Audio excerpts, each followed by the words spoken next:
Hi, Timothy Carlson here.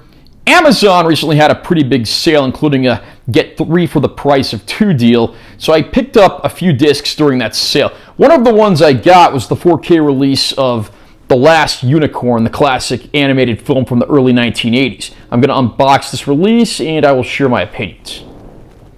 Here's our cover art with our heroine and, of course, the Red Bull. Spine text.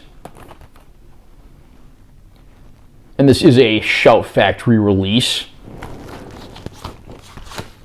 Underneath the slipcover art is pretty much the same.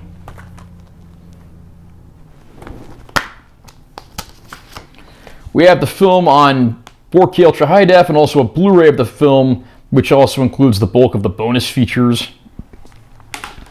There's an ad included for some other titles from the studio, as well as a title for a Peter S. Beagle book, the guy that wrote the book on which The Last Unicorn was based. The enchanted tale of the last unicorn. Upon hearing that she may be the very last of her kind on Earth, a unicorn goes in search of others like her.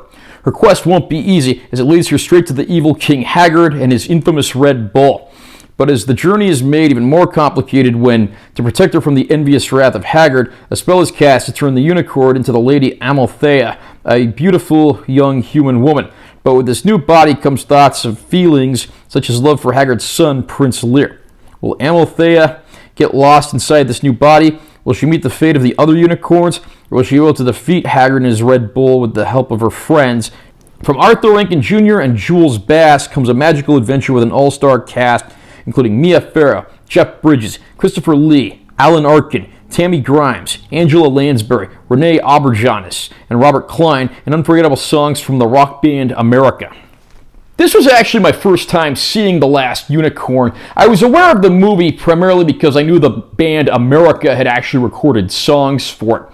Despite that, I'd never actually watched the movie, and when Amazon had this, buy 2 get 1 free sale, I figured this might be a good time to check out the movie. I'm definitely a fan of animation and fantasy films. How this one eluded me for so long, I'm not quite sure. But after having watched it, well, it's certainly dated and not the highest quality animated effort you will ever see.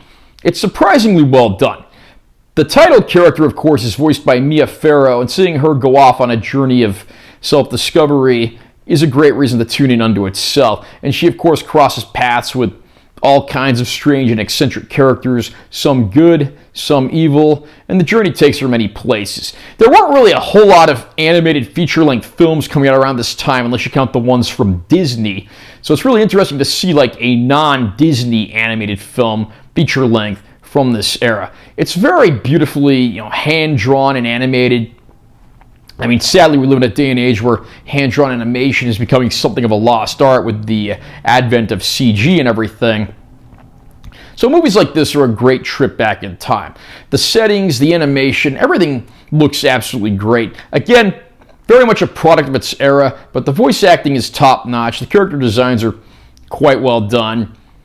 And a lot of the animators who worked on this were actually Japanese animators who went on to work with Hayao Miyazaki at Studio Ghibli. So that should be a testament as to the strength of their efforts and the legacies that they left behind.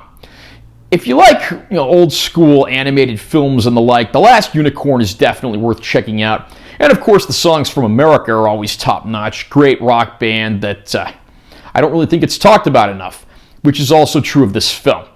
The Last Unicorn makes its 4K debut here, and I have to say, for the most part, it's a pretty good-looking 4K disc. You do have to keep in mind this is film, so there is a lot of film grain visible, but that's good because it means that there was no unwanted noise reduction or digital tinkering utilized. There are a few spots where the HDR gives it that nice little extra push, be it bright colors or whites or deep dark shadows, and the movie overall does look pretty solid. There's obvious limitations to the source material and the animation, but it looks about as good as you could possibly expect. There are some bonus features on here, including a look at the life of Peter S. Beagle, who wrote the book on which this story is based. There's a documentary on the making of the film, as well as some animated storyboards and a Q&A with the author. Apparently there are some bonus features missing from earlier releases, including some commentary tracks. If you do own the older release of the film, you might want to hold on to that. So I can definitely give this one a solid recommendation for, fans of fantasy, animation, or anything in between. How about you? What do you think of The Last Unicorn? Is this one of your favorite animated movies from back in the day? Comment down below and let me know what you think. Also, remember to subscribe to this channel for more content. I'm always posting new videos. And make sure you listen to like if you found it helpful. I'm Taylor T. Carlson. I'll see you next time.